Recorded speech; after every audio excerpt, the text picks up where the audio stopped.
guys, welcome to my YouTube channel Effortless Economics।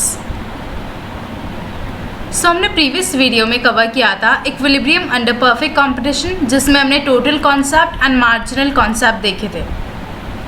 आज हम पढ़ेंगे इक्विलिब्रियम अंडर परफेक्ट कंपटीशन, जिसमें हम देखेंगे short run equilibrium of firm and industry and long run equilibrium of firm and industry. But इस video में आज हम only short run equilibrium of firm and industry को ही कवर करेंगे एंड लॉन्ग रन को हम नेक्स्ट वीडियो में cover करेंगे।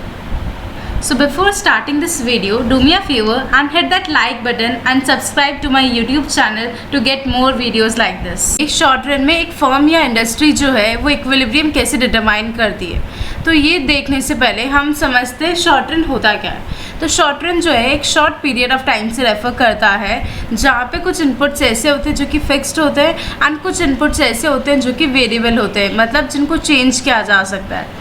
तो फिक्स्ड इनपुट्स हो गए जैसे कि लैंड हो गया, मशीनरी हो गई, दीज आर फिक्स्ड इनपुट्स जिनको शॉर्ट रन में चेंज नहीं किया जा सकता।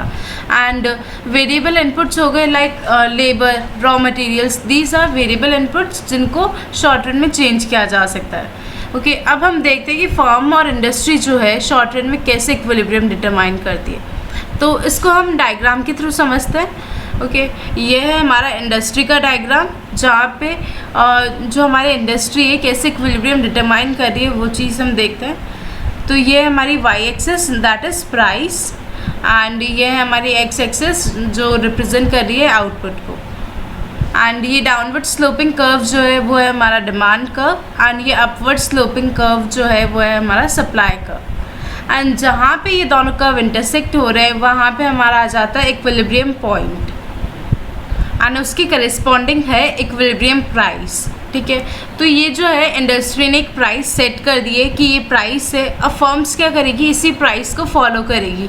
ओके, तो ये तो हमने देखा कि इंडस्ट्री में कैसे इक्विलिब्रियम डिटरमाइन होता है। जब सप्लाई कर्व, मतलब जहाँ पे सप्लाई एंड डिमांड इंटरसेक्ट करते हैं वहाँ पे हमारा इंडस्ट्री का इक्विलिब्रियम डिटरमाइन होता है एंड उसके करेस्पॉन्डिंग इक्विलिब्रियम प्राइस डिटरमाइन होती है।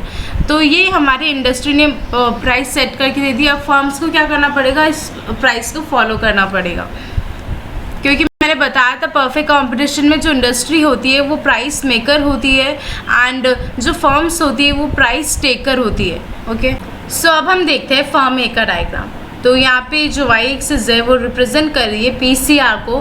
पीसीआर से मेरा मतलब है प्राइस, कॉस्ट एंड रेवेन्यू को। स्पेस कम थी इसलिए मैंने पीसीआर लिख दिया है। एंड एक्स एक्सिस रिप्रेजेंट कर रही है आउटपुट को, एंड ये है हमारा AR is equals to MR curve. अब एवरेज रेवेन्यू और मार्जिनल रेवेन्यू परफेक्ट कंपटीशन में इक्वल क्यों होते हैं, तो वो मैंने आपको market part 2 that is of revenue वाली वीडियो में बताया था। अगर किसी ने नहीं देखी हो वो वीडियो, तो पहले वो चेकआउट करके आ जाए, तो आपके लिए बहुत ईजी हो जाएगा कि कैसे इक्विलिब्रियम डिटरमाइन करते हैं या कैसे क्या होता है। ओके, और ये है हमारा MC curve that is marginal cost curve, and ये है हमारा AC curve that is average cost curve. Okay, अब यहाँ पे फर्म्स क्या कर रही है, फर्म्स जो है इंडस्ट्री ने प्राइस सेट करके दी थी उसी प्राइस को फॉलो कर रही है, क्योंकि मैंने बताया था परफेक्ट कंपटीशन में इंडस्ट्री जो होती है वो प्राइस मेकर होती है एंड फर्म्स जो होती है वो प्राइस टेकर होती है। अब हम जितनी भी फर्म्स है उसमें इक्विलिब्रियम कैसे डिटरमाइन करेंगे, तो हम क्या करेंगे, इसमें इक्विलिब्रियम डिटरमाइन करने के लिए मार्जिनल कॉन्सेप्ट का यूज़ करेंगे और we can say MRMC approach का यूज़ करेंगे। अब उस अप्रोच के अकॉर्डिंग प्रोड्यूसर को इक्विलिब्रियम तब मिलता था जब 2 कंडीशंस फुलफिल हो जाती थी। तो फर्स्ट कंडीशन ये थी कि जब मार्जिनल रेवेन्यू जो है मार्जिनल कॉस्ट के इक्वल होगा तब प्रोड्यूसर को इक्विलिब्रियम मिलेगा। तो अगर हम इस डायग्राम में देखें तो वो फर्स्ट कंडीशन फुलफिल हो रही है या नहीं हो रही है वो हम देखते हैं। तो ये था हमारा AR is equals to MR curve, तो यानी ये है हमारा मार्जिनल रेवेन्यू कर्व। तो यहाँ पे हमारा MR कितना है, E1Q हमारा MR है, और ये था हमारा MC कर्व। ठीक है, तो MC कर्व जो है MR कर्व को E1 पॉइंट पे कट कर रहा है, तो हमारा MC कितना है यहाँ पे E1Q है, MC भी E1Q है, MR भी E1Q है। तो यहाँ पे फर्स्ट कंडीशन तो फुलफिल हो रही है कि MC जो है वो MR के इक्वल है। सेकंड कंडीशन ये थी कि जो MC कर्व है वो MR कर्व को नीचे से कट करना चाहिए। तो ये है हमारा MR कर्व एंड ये है हमारा MC कर्व। तो यहाँ पे जो MC कर्व है वो नीचे से ही कट कर रहा है MR कर्व को।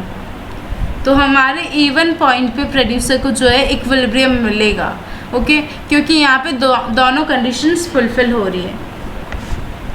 अब एक और चीज़ हो रही है प्रोड्यूसर के साथ, इक्विलिब्रियम तो मिल गया, ठीक है। अब एक और कंडीशन आती है यहाँ पे, सुपर नॉर्मल प्रॉफिट। अब सुपर नॉर्मल प्रॉफिट के लिए क्या कंडीशन होती है कि आपका जो एवरेज रेवेन्यू है वो एवरेज कॉस्ट से ज़्यादा होता है। अब ये है हमारा एवरेज कॉस्ट का कर्व, ठीक है, और ये है हमारी एवरेज रेवेन्यू कर्व। तो यहाँ पे हमको एवरेज रेवेन्यू कितना मिल रहा है, दैट इज़ इवन क्यों हमको एवरेज रेवेन्यू मिल रहा है। और अगर हम एवरेज कॉस्ट देखें तो वो हमको मिल रही है ओनली SQ।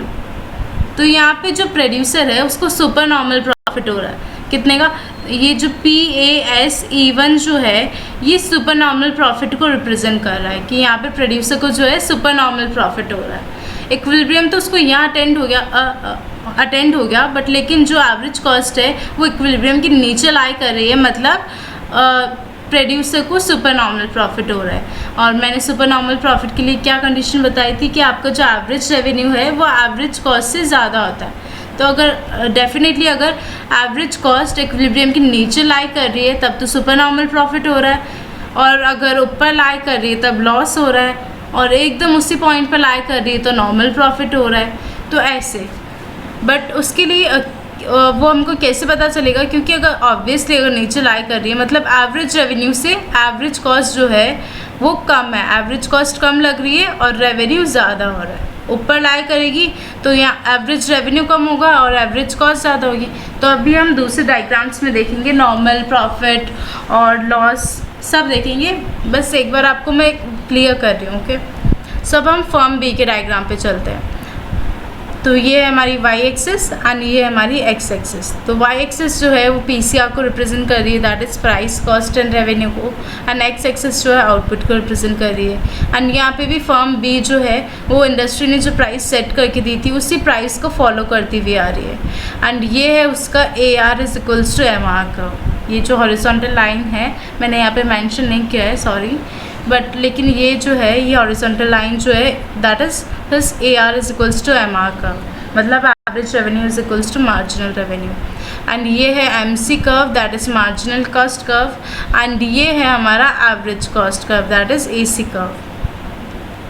अब यहाँ पे मार्जिनल कॉन्सेप्ट के अकॉर्डिंग दो कंडीशंस, वो दोनों कंडीशन फुलफिल हो रही है या नहीं हो रही है वो हम देखते हैं। तो फर्स्ट कंडीशन थी हमारी MR और MC इक्वल होना चाहिए। तो ये जो है ये हमारा था MR कर्व, हमने बताया था कि ये जो है ये हमारा MR कर्व है। MR कर्व कितना हमारा E2Q हमारा MR है, मार्जिनल रेवेन्यू हमारा कितना है E2Q हमारी मार्जिनल रेवेन्यू है। एंड MC अगर हम देखें तो MC भी हमारा E2Q जो है हमारा MC है, मार्जिनल कॉस्ट भी हमारी कितनी है E2Q। तो यहाँ पे MR और MC दोनों इक्वल है। तो यहाँ पे MR जो है वो भी E2Q है एंड MC जो है वो भी E2Q है। तो फर्स्ट कंडीशन तो फुलफिल होगी। सेकंड था कि जो मार्जिनल कॉस्ट कर्व है वो MR को नीचे से कट करना चाहिए। तो ये है हमारा MR कर्व, ठीक है, एंड ये जो मार्जिनल कॉस्ट कर्व है वो MR कर्व को नीचे से ही कट कर रहा है। तो इक्विलिब्रियम कहाँ डिटरमाइन हो जाएगा, E2 पॉइंट पे।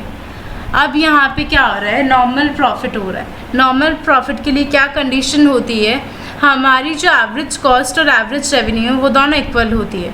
तो यहाँ पे एवरेज कॉस्ट हमारी अगर देखें तो ये हमारा एवरेज कॉस्ट कर्व, ठीक है।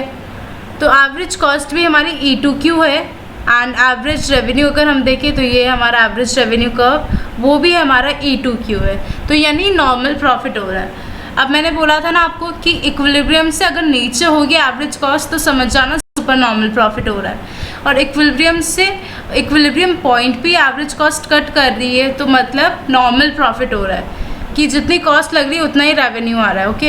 एवरेज कॉस्ट और एवरेज रेवेन्यू जो है इक्वल है, तो यहाँ पे नॉर्मल प्रॉफिट हो रहा है। अब हम थर्ड फॉर्म पे चलते हैं, दैट इज़ फॉर्म C पे। यहाँ पे भी y एक्सिस जो है PCR को रिप्रेजेंट कर रही है, that is price cost and revenue को, एंड x एक्सिस जो है आउटपुट को रिप्रेजेंट कर रही है, ओके। अब यहाँ पे भी फॉर्म C क्या कर रही है, जो इंडस्ट्री ने प्राइस सेट करके दी थी उसी को फॉलो करती हुई आ रही है ना। और ये है हमारा A R is equals to M R curve, that is average revenue is equals to marginal revenue. And ये है हमारा M C curve, that is marginal cost curve.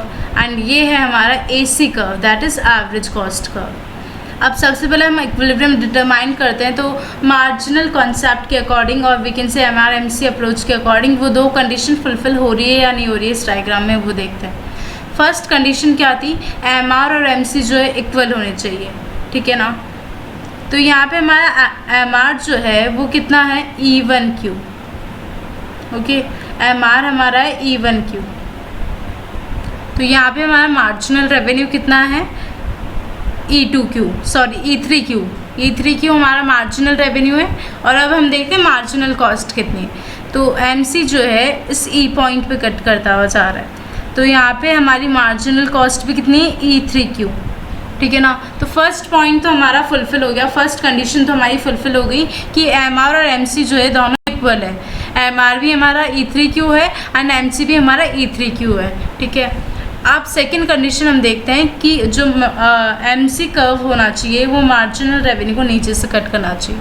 तो ये हमारा MC कर्व एंड ये है हमारा मार्जिनल रेवेन्यू कर्व। तो यहाँ पे आप देख सकते हो जो MC कर्व है वो मार्जिनल रेवेन्यू को नीचे से ही कट कर रहा है, ठीक है ना।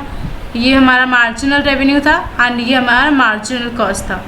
तो ये मार्जिनल कॉस्ट कर्व जो है मार्जिनल रेवेन्यू को नीचे से कट कर रहा है, तो हमारी सेकंड कंडीशन भी फुलफिल हो जाती है। तो प्रोड्यूसर को इक्विलिब्रियम मिलेगा E3 पॉइंट पे, ओके। अब यहाँ पे क्या हो रहा है, मैंने आपको फिर बताया था कि अगर इक्विलिब्रियम से नीचे लाई करे एवरेज कॉस्ट तो समझ जाना सुपर नॉर्मल प्रॉफिट है, मतलब एवरेज रेवेन्यू ज़्यादा है और एवरेज कॉस्ट कम है। अगर उसी इक्विलिब्रियम पॉइंट से कट करे एवरेज कॉस्ट मतलब नॉर्मल प्रॉफिट है, और अगर इक्विलिब्रियम पॉइंट से ऊपर लाई करे एवरेज कॉस्ट मतलब लॉस हो रहा है। लॉस कैसे हो रहा है, यहाँ पे आपकी एवरेज कॉस्ट ज़्यादा लग रही है और एवरेज रेवेन्यू कम लग रहा है, सॉरी एवरेज रेवेन्यू कम अर्न हो रहा है। तो आपकी एवरेज कॉस्ट कितनी लग रही है, यहाँ पे आपकी एवरेज कॉस्ट लग रही है यहाँ पे BQ जो है आपकी एवरेज कॉस्ट लग रही है। और एवरेज रेवेन्यू आपको कितना मिल रहा है, तो एवरेज रेवेन्यू अगर हम देखें तो आपको E3Q एवरेज रेवेन्यू मिल रहा है और कॉस्ट हमारी कितनी लग रही है, BQ कॉस्ट लग रही है। तो ये जो रीज़न है दैट इज़ APE3B, ये जो रीज़न है ये लॉस को शो कर रहा है। तो ये तो मैंने आपको तीन कंडीशन बताई, that is super normal profit, normal profit and loss. अब एक और कंडीशन आती है that is shut down point. अब शट डाउन पॉइंट का भी सेम डायग्राम होता है लॉस वाला, जैसा लॉस का डायग्राम है डिट्टो वही डायग्राम होता है, बस आपको नीचे एक लाइन ऐड करनी होती है कि अगर जो फर्म है अपनी वेरिएबल कॉस्ट को कवर नहीं कर पाती है तब तो उसको शट डाउन कर देना चाहिए, और अगर वो अपनी वेरिएबल कॉस्ट को कवर कर लेती है तब उसे शट डाउन नहीं करना चाहिए। डायग्राम बिल्कुल ऐसा ही बनेगा, बस क्या होगा नीचे वो लाइन आपको ऐड करनी है कि अगर वेरिएबल कॉस्ट को कवर कर लेती है तब तो उसको शट डाउन नहीं करना चाहिए, और अगर वेरिएबल कॉस्ट को कवर नहीं कर पाती है तब उसे शट डाउन कर देना चाहिए। तो ये लाइन नीचे आपको बस शट डाउन पॉइंट में ऐड करनी है और दैट्स इट, और कुछ नहीं है। मेरे पास अभी इतनी स्पेस नहीं थी कि मैं आपको यहाँ पे वापस वही प्राइस को फॉलो करते हुए शट डाउन पॉइंट भी शो कर सकूँ, तो इसलिए मैंने जस्ट आपको ऐसे नॉर्मली बता दिया है। तो सिंपल ये चार डायग्राम्स थे, जिसमें से ये इंडस्ट्री का डायग्राम जिसमें हमने इक्विलिब्रियम कैसे डिटरमाइन किया था, जहाँ पे सप्लाई और डिमांड कर्व इंटरसेक्ट करते हैं, एंड फर्म्स में हमने इक्विलिब्रियम डिटरमाइन किया था मार्जिनल कॉन्सेप्ट के थ्रू। जो मार्जिनल कॉन्सेप्ट में जो दो कंडीशंस थी उसके थ्रू हमने फर्म्स में जो है इक्विलिब्रियम डिटरमाइन किया था, क्योंकि जो टोटल कॉन्सेप्ट है वो हमारे कोर्स में ही नहीं है। और फिर हमने कंडीशंस देखी थी कि सुपर नॉर्मल प्रॉफिट के लिए जब एवरेज रेवेन्यू एवरेज कॉस्ट से ज़्यादा होगा तब सुपर नॉर्मल प्रॉफिट होगा, एंड जब एवरेज रेवेन्यू और एवरेज कॉस्ट इक्वल होगी तब नॉर्मल प्रॉफिट होगा, और जब एवरेज कॉस्ट ज़्यादा होगी और एवरेज रेवेन्यू कम होगा तब क्या होगा, लॉस होगा। और शट डाउन कब होगा, जब वेरिएबल कॉस्ट को कवर नहीं कर पाती है फर्म, तो शट डाउन हो जाएगा। So this was all about short-run equilibrium of firm and industry in perfect competition. I'll see you soon in my next video. Till then, take care. Bye bye. Do like, share my video and subscribe to my YouTube channel for more videos like this. And don't forget to hit the bell icon.